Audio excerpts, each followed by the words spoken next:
Hi friends, welcome back to my channel Kairusi Samayal. இன்னைக்கு நம்ம ரொம்ப சூப்பரான சிம்பிளான மசாலா வடை ரெசிபி தான் பார்க்க போறோம். ரெசிபிக்குள்ள போறதுக்கு முன்னாடி நம்ம சேனலை சப்ஸ்கிரைப் பண்ணலனா சப்ஸ்கிரைப் பண்ணிட்டு வந்துடுங்க. பக்கத்துல இருக்கிற பெல் ஐகானை கிளிக் பண்ண மறந்துடாதீங்க. நான் இங்க 1 கப் அளவுக்கு கடலை பருப்பு எடுத்துர்க்கேன்.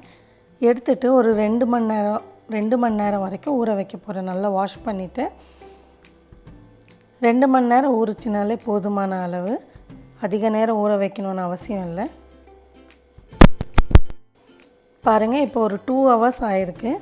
பருப்பும் நல்லா வெந்திருக்கு பாருங்க. இந்த மாதிரி அழுத்துனா கட் ஆகுற அளவுக்கு இருக்கணும். அவ்வளவுதான். இப்போ தண்ணி எல்லாம் எதுவும் போடாம மிக்ஸி ஜாருக்கு நான் பருப்பு மட்டும் ஆட் பண்ணிக்கிறேன். இதுக்கு நிறைய தண்ணி தேவைப்படாது. லைட்டா நம்ம அதை அள்ளி போடும்போது கூட தண்ணி சேர்ந்து வரும் இல்லையா, அந்த தண்ணியே போதுமான அளவாக இருக்கும். இதை வந்து கொரன்னு அரைச்சிக்க போகிறோம் நம்ம 1-2 ரொம்ப நைஸாக அரைக்கணும்னு இல்லை.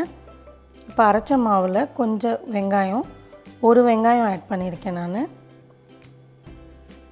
பச்சை மிளகா போட்டுக்கோங்க. குழந்தைங்க இருந்தாங்கன்னா பச்சை மிளகாவை அரைச்சி பேஸ்ட் மாதிரி ஆட் பண்ணிக்கலாம். கொஞ்சம் கருவேப்பிலை, கொஞ்சம் கொத்தமல்லி.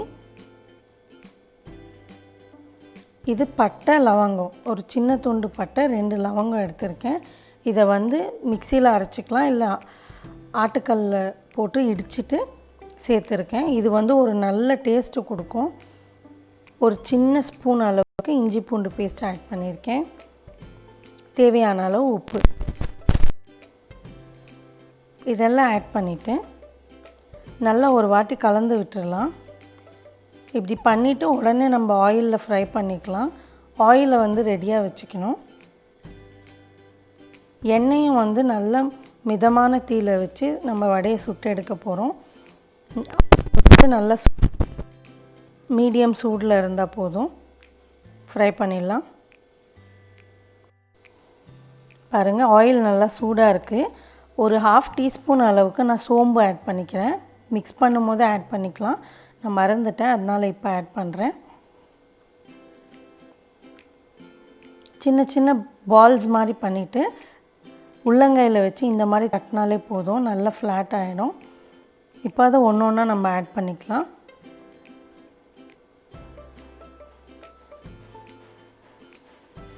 மீடியம் ஹை ஃப்ளேமில் வச்சா போதும். இதை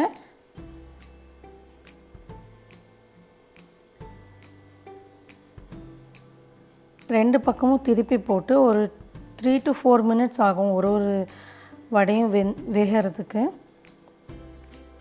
பாருங்கள், 2 பக்கமும் திருப்பி போட்டு இந்த மாதிரி வேக வச்சு எடுத்துக்கலாம்.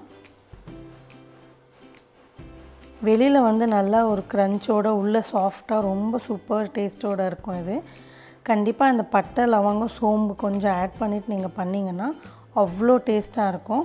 கண்டிப்பாக ட்ரை பண்ணி பாருங்கள். அவ்வளோதான், ரெடி ஆகிடுச்சு.